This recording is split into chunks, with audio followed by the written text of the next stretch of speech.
Hello everyone, today we're going to be looking at Galaxy A14 5G phone. This is a 2023 model, 64 gigabytes of storage, 4 gigabytes of RAM, MediaTek CPU. Here is how the box looks. Here is back of the box. Next, let's open it and see how the phone looks and also what comes inside the box. And let me just cut through this.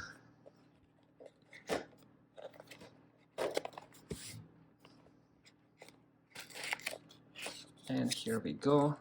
I think I've ripped the box a little bit.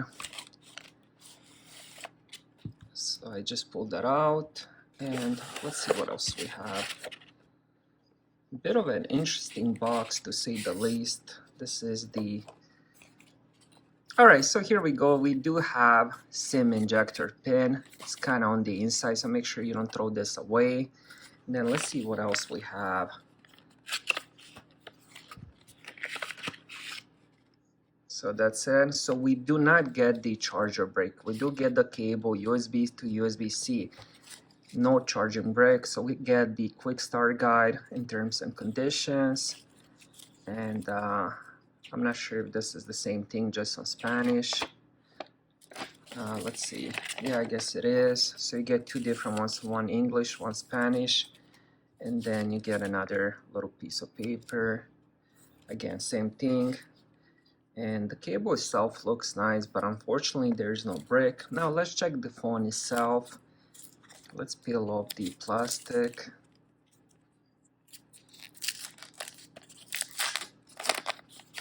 And here we go.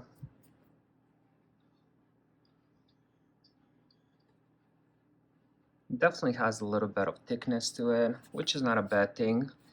It does fit inside the hand real nice. It's not slippery.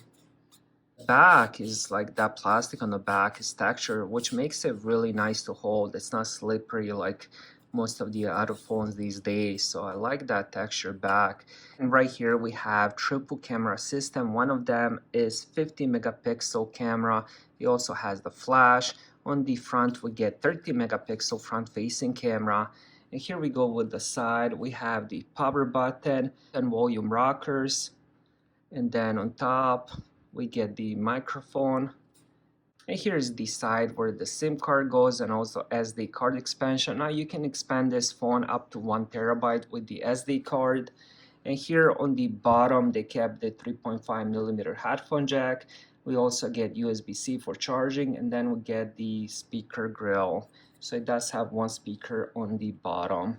Now let's power it on and see how the phone looks. Alright, so I just finished setting up the phone. The power button on the side is also a fingerprint scanner. So if the screen is off, all you have to do is just lay your finger on top of that button and the screen turns on immediately. You don't have to enter any passwords or anything like that. It also has face unlock, but I decided to go with the fingerprint sensor.